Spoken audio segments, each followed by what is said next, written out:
अब बाबर आजम जो है, let's have a look at his record. Like Babar Azam जो है T20 नेशनल में सबसे ज़्यादा सेंचुरी बनाने वाले कैप्टन बन गए हैं। बाबर आजम ने T20 इंटरनेशनल की तीनों सेंचुरियाँ एज अ कैप्टन स्कोर की हैं। इंडिया के रोहित शर्मा और स्विट्ज़रलैंड के फ़हीम नज़ीर ने बतौर कैप्टन दो सेंचुरियाँ बनाई हैं। बाबर आजम मजमूई T20 में सबसे ज़्यादा 9 सेंचुरीज़ हैं, 9 सेंचुरीज़ हैं, उसके बना के वो दूसरे नंबर पर आ गए हैं। But you know who's on top? It's the big boss, Chris Gayle, जो पहली पोजीशन में with 22 centuries. So Babar has a still long way to go to break that record, but we believe in Babar and we know he can do that. उनका कल mood कैसा था, आइए सुनते हैं बाबर की ज़बानी। Well, good on Babar Azam. We're hoping to see more. And Alia, ये जो लाहौरी boys हैं ना, ये लाहौर में बहुत मस्ती कर रहे हैं. They're showing off their skills and unstoppable हो गए. ऐसा नहीं चलेगा. They should calm down now. हाँ नहीं फातिमा, ये पाकिस्तान के लिए बहुत ही खुशी की बात है।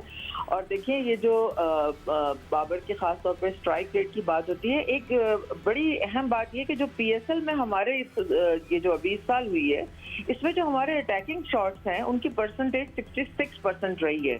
और यही चीज़ हमने देखी कि बाबर की, दूसरे प्लेयर्स की भी बहुत उन्होंने अपने स्ट्राइक रेट को बढ़ाने की कोशिश की। और कल जो उन्होंने सेंचुरी स्कोर की है वो नज़र आया है कि वहाँ पे उन्होंने उसको कैसे सिचुएशन के मुताबिक अप्लाई किया है। हमारी एक लोगों को फिलॉसफी टीम की समझ में नहीं आ रही मेरे ख्याल में, कि उनको ये पता है, अंदाज़ा है कि हमारा मिडिल ऑर्डर जो है वो कभी अच्छा खेलता है कभी नहीं खेलता। तो उसकी वजह से बाबर और रिजवान जो हैं वो अपने स्टाइल से स्टार्ट करते हैं। आप देखें कि बड़ी अच्छी सीम मूवमेंट मिल रही थी शुरू में और हेनरी ने बड़ा तंग भी किया था इन दोनों को, लेकिन उन्होंने 2-3 ओवर आराम से खेलने के बाद विकेट नहीं गंवाई और आराम से वो इनिंग्स बनाते चले गए।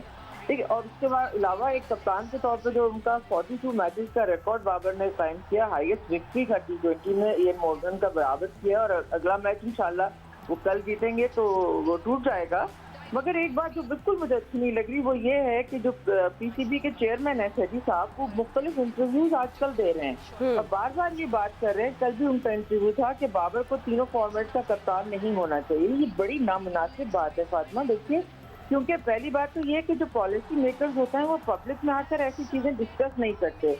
और दूसरी बात ये है कि आप अपने ही कप्तान को होम सीरीज के दौरान आप एक मेंटली डिस्टर्ब कर रहे हैं। वो कितना भी अच्छा प्लेयर हो, कप्तान तो उसके पीछे तो क्रिकेट बोर्ड जो होता है वो एक बाप की तरह उसको खड़ा होना चाहिए ताकि उसके कॉन्फिडेंस में इजाफा हो, मैक्सिमम फतूहात आपके लिए लेके आए।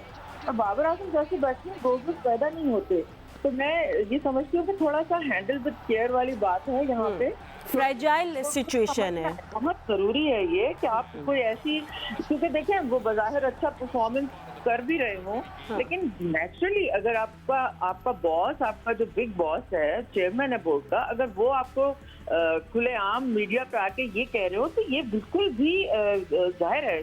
Of course there will be insecurity. Alia, you're absolutely right. Or I think we should put this captain talk to a rest for a while because we know he is part of the plan and he should be. और आप बिल्कुल सही कह रही हैं कि नजम सेठी को ये कॉन्फिडेंस अब बाबर को देगी और ये खत्म कर देनी चाहिए बात, स्पेशली दैट और ये भी अनाउंस कर देना चाहिए कि वर्ल्ड कप तक के लिए वो एग्जैक्टली आप ये साल कंप्लीट कर लें, फिर आगे देखें जो भी आपने करना है।